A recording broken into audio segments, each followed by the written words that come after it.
ನನ್ನ ಮಗಳನ್ನು ಮರಳಿಸಿಕೊಡಿ, ನನಗೆ ಬೇರೇನೂ ಬೇಡ. ಬೀದಿಯಲ್ಲಿ ಮೊನಾಲಿಸಾ ತಾಯಿ ಆಕ್ರಂದನವನ್ನು ಶುರು ಮಾಡಿದ್ದಾರೆ.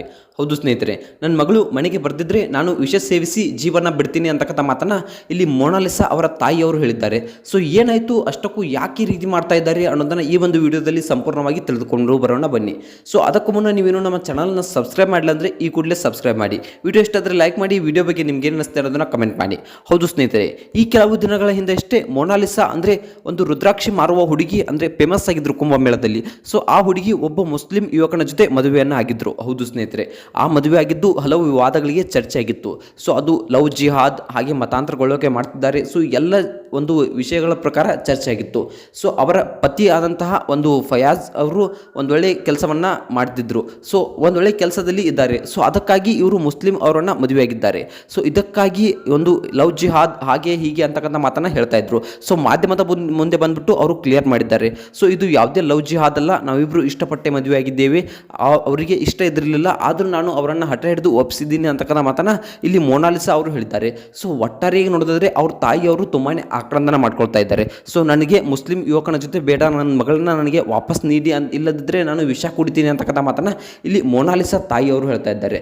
ಸೊ ಸ್ನೇಹಿತರೆ, ಇಲ್ಲಿ ನೋಡೋದಾದ್ರೆ ಏನಾಗುತ್ತೆ ಅಪ್ಪ ಅಂತಂದ್ರೆ ಕೇರಳ ಸ್ಟೋರಿ ಅಂತ ಮೂವಿಗಳನ್ನು ನಾವು ನೋಡ್ಬೋದು. ಯಾರು ಒಳ್ಳೆಯವರು ಯಾರು ಕೆಟ್ಟವರು ಅಂತಕ್ಕಂಥದ್ದನ್ನು ನಾವು ಒಂದು ಊಹಿಸಲಿಕ್ಕೆ ಸಾಧ್ಯ ಇಲ್ಲ. ಸೊ ಅದೇ ರೀತಿಯಾಗಿ ಹೇಳ್ಬೇಕಂದ್ರೆ ನಮ್ಮ ಹಿಂದೂ ಹುಡುಗಿ ಯಾವ ರೀತಿ ಇದ್ರಪ್ಪ ಅಂತಂದರೆ ಒಂದು ರುದ್ರಾಕ್ಷಿಗಳನ್ನು ಮೈ ಮೇಲೆ ಹಾಕಿಕೊಂಡು ರುದ್ರಾಕ್ಷನ ಮಾರುವಂಥ ಹುಡುಗಿ. ಸೊ ಆ ಒಂದು ಹುಡುಗಿ ಬಂದ್ಬಿಟ್ಟು ಈ ಲೆವೆಲ್ಗೆ ಚೇಂಜ್ ಆಗಿ ಒಬ್ಬ ಮುಸ್ಲಿಂ ಯುವಕನೊಂದಿಗೆ ಮದುವೆ ಆಗಿದ್ದಾಳೆ ಅಂದರೆ ಸ್ವಲ್ಪ ನಂಬೋದೇ ಕಷ್ಟ. ಹೌದು ಸ್ನೇಹಿತರೆ, ಒಟ್ಟು ಸ್ವಲ್ಪ ವಿಚಾರ ಮಾಡಿದರೆ ಇದು ಸ್ವಲ್ಪ ಯಾಕೋ ಒಂಥರ ಒಂದು ಒಳ್ಳೆಯ ಕೆಲಸ ಅಂತ ಅನಿಸೋದಿಲ್ಲ.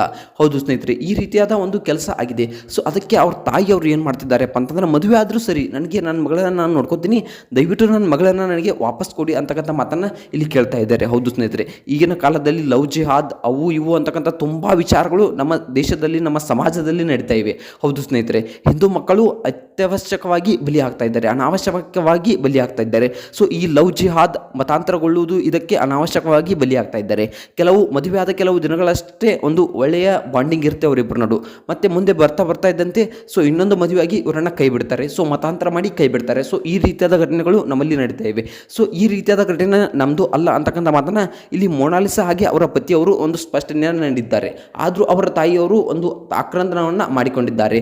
ಅವರ ತಾಯಿ ವಿರುದ್ಧವಾಗಿ ಇವರು ಮದುವೆಯಾಗಿದ್ದಾರೆ. ಸೊ ಇವರು ಒಂದು ಕೋರ್ಟ್ ರಿಜಿಸ್ಟರ್ ಮ್ಯಾರೇಜನ್ನು ಆಗಿದ್ದಾರೆ. ಸೊ ಅವ್ರ ತಾಯಿ ವಿರುದ್ಧವಾಗಿ ಮದುವೆಯಾಗಿ ಒಂದು ಈ ರೀತಿಯಾಗಿ ಮಾಡಿದ್ದಾರೆ. ಸೊ ಅವ್ರ ತಾಯಿ ತುಂಬಾ ಒಂದು ಆಕ್ರಂದನವನ್ನು ಮಾಡ್ಕೊಳ್ತಾ ಇದ್ದಾರೆ. ನನಗೆ ನನ್ನ ಮಗಳನ್ನು ವಾಪಸ್ ಕೊಡಿ, ಇಲ್ಲದಿದ್ದರೆ ನಾನು ಸಾಯ್ತೀನಿ ಅಂತಕ್ಕಂಥ ಮಾತನ್ನು ಇಲ್ಲಿ ಹೇಳ್ತಾ ಇದ್ದಾರೆ. ಸೊ ಇಲ್ಲಿ ಮೊನಾಲಿಸಾ ಮಾಡಿದ್ದು ತಪ್ಪು ಅಂತಕ್ಕಂಥ ಮಾತನ್ನು ನಾವು ಇಲ್ಲಿ ಹೇಳ್ಬೋದು. ಯಾಕಂದರೆ ಒಂದು ಹಿಂದೂ ಯುವಕನ ಜೊತೆ ಮದುವೆ ಆಗಿದ್ದರೆ ಒಂದು ಚೆನ್ನಾಗಿರ್ತಿತ್ತು. ಯಾಕಂದರೆ ಮುಸ್ಲಿಂ ಯುವಕರ ಜೊತೆ ನೋಡೋದಾದರೆ ಈಗ ಕೇರಳ ಸ್ಟೋರಿ ಅಂತ ಮೂವಿಗಳನ್ನ ನೋಡಿದಾಗ ಎಲ್ರಿಗೂ ಒಂದು ನಿಮಿಷ ಶಾಕ್ ಆಗೋದು ಖಂಡಿತ. ಯಾಕಂದರೆ ಆ ಸ್ಟೋರಿಯಲ್ಲಿ ನೋಡ್ಬೋದು ಅವರು ಎಷ್ಟು ಕ್ಲೋಸ್ ಆಗಿರ್ತಾರೆ, ಎಷ್ಟು ಬಾಂಡಿಂಗ್ ಒಳ್ಳೆದಿರುತ್ತೆ. ಆದರೆ ಮದುವೆ ಆದಮೇಲೆ ಇನ್ನೊಂದು ಹುಡುಗಿನ ಮದುವೆಯಾಗಿ ಮತಾಂತರ ಮಾಡಲಿಕ್ಕೆ ಸ್ಟಾರ್ಟ್ ಮಾಡ್ತಾರೆ. ಸೊ ಇದೇ ಅವರ ಒಂದು ಪ್ರೊಸೆಸ್ ಆಗಿರುತ್ತೆ. ಸೊ ಆ ರೀತಿಯಾದ ಪ್ರೊಸೆಸ್ಗಳನ್ನ ನೋಡಿದ ಮೇಲೆ ಒಂದು ಮುಸ್ಲಿಂ ಯುವಕನ ಜೊತೆ ಮದುವೆ ಆಗಿರೋದ್ರಿಂದ ಸ್ವಲ್ಪ ಯೋಚನೆ ಮಾಡಬೇಕಾಗುತ್ತೆ. ಸೊ ಈ ಒಂದು ವಿಡಿಯೋ ಬಗ್ಗೆ ನಿಮ್ಗೆ ಅನಿಸುತ್ತೆ, ಇದು ಮತಾಂತರ ಮದುವೆನಾ ಅಥವಾ ಏನು ಅನ್ನೋದನ್ನ ಕಮೆಂಟ್ ಮಾಡಿ. ವಿಡಿಯೋ ಇಷ್ಟ ಆದರೆ ಲೈಕ್ ಮಾಡಿ, ಶೇರ್ ಮಾಡಿ, ಹಾಗೆ ಸಬ್ಸ್ಕ್ರೈಬ್ ಮಾಡೋದ್ರ ಮೂಲಕ ನಮಗೆ ಸಪೋರ್ಟ್ ಮಾಡಿ. ಮತ್ತೆ ಮುಂದೆ ನೋಡೋದಲ್ಲಿ ಸಿಗೋಣ. ಅಲ್ಲಿವರೆಗೂ ಬಾಯ್ ಬಾಯ್.